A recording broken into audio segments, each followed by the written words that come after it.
আজকে আমি আপনাদের সাথে একটা দারুণ স্বাদের মশলা লুচি রেসিপি শেয়ার করব। এই লুচিটি কিন্তু আমি আজকে নিরামিষভাবে বানাচ্ছি, আপনারা চাইলে কিন্তু আমিষভাবেও বানাতে পারেন। আর এই লুচিটা এত অসম্ভব ভালো খেতে হয়, লুচিটা কিন্তু শুধু মুখেই খাওয়া যায়। তাহলে চলুন আজকে এই মশলা লুচি রেসিপিটা কীভাবে বানাই সেটা আপনাদের সাথে শেয়ার করি।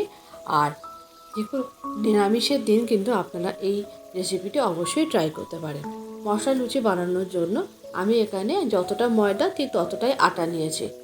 আপনারা পুরোটা ময়দা বা পুরোটা আটাতেও করতে পারেন। আটা দিয়ে করলেও কিন্তু এই লুচির স্বাদ হয় অতুলনীয়।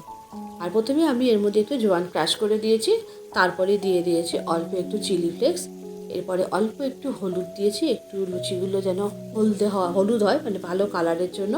আর তারপরে দিয়ে দিয়েছি স্বাদ অনুযায়ী লবণ। এরপরে দিয়ে দিয়েছি একটু হিং এবং একটু চিনির গুঁড়ো।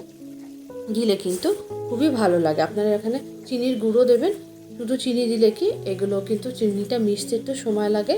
আর এরপরে দিয়ে দিয়েছি এর মধ্যে 1 মুঠো পরিমাণ ধনে পাতা, আর দিয়ে দিয়েছি অল্প একটু রিফাইন্ড অয়েল। এই সমস্ত উপকরণগুলো দিয়ে কিন্তু আমি একে একে এর মধ্যে দিয়ে ভালো করে ময়ান দিয়ে নিয়েছি এবং অল্প অল্প করে জল দিয়ে কিন্তু আমি একটা ডো তৈরি করে নিয়েছি। আর ডো তৈরি করে নেওয়ার পর কিন্তু একেবারে কিন্তু এটাকে অন্তত আধ ঘন্টা থেকে 45 মিনিট একটু রেস্টে রেখে দিতে হবে।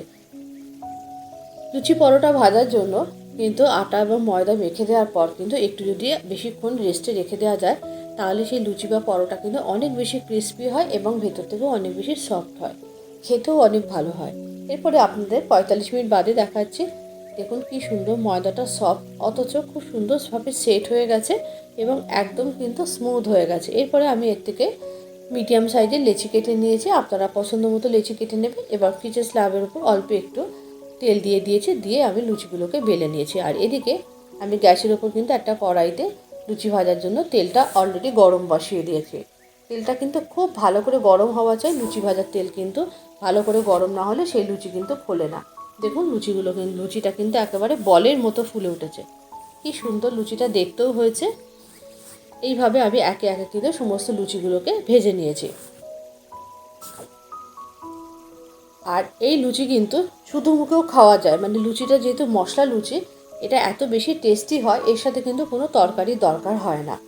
লুচিগুলো একদমই ভাজা হয়ে গেছে। এরপরে আমি লুচিগুলোকে সার্ভ করেছি। আজকে কিন্তু এই লুচির জন্য আমি করেছি একটা আলু এবং পটল দিয়ে আলু পটলের ছেচকি।